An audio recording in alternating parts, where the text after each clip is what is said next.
V tej seriji videa bom govoril, kaj imamo weightlifterji skupnega.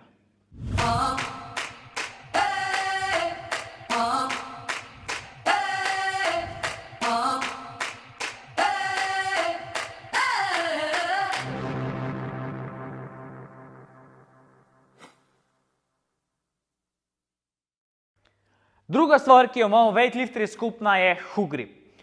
Se je že kdaj zgodilo, da ti je palca enostavno padla iz rok, pobegnila iz rok, kadar si je hotel narediti sam nalog oziroma palico naložiti na rame ali snatch. Sploh pri samem crossfitu, če si crossfitter, kar delaš veliko ponovitev, se to rado zgodi, ravno zaradi tega, ker se podlahti utrudijo. V weightliftingu uporabljamo en prijem, ki se mu reče hook grip. Zgleda v bistvu nekako takole, da bomo palec ovili z dvema prstoma in potem palico držali. Najprej bom pokazal, kako izgleda normalen prijem. Palce bom trenutno prijel kontra, ravno zaradi tega, da se v samem videu lepše vidi. Tako izgleda navaden prijem. Vsi prsti se dotikajo palice. Hook grip pa izgleda tako, da palec ovijemo s tema dvema prstoma in ta dva prsta se dotikata palice.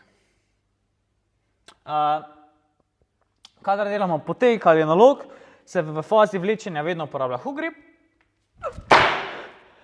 Ko je palica nad glavo ali na ramah, pa je po navadi večina dvigalcev hook grip spusti, nekateri še ga vedno držijo, če imajo dovolj gibljivosti ali so se pač enostavno tako navadili.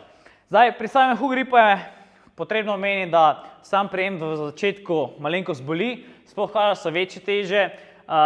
Vsi uporabljamo tudi levko tape oziroma trak, športni trak, s katerim si polepimo prste, da je stvar malenkost manj boleča in da si enostavno ne potrgamo celih palcev.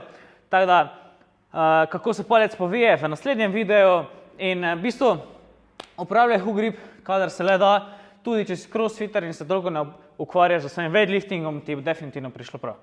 Se vidimo v naslednjem videu.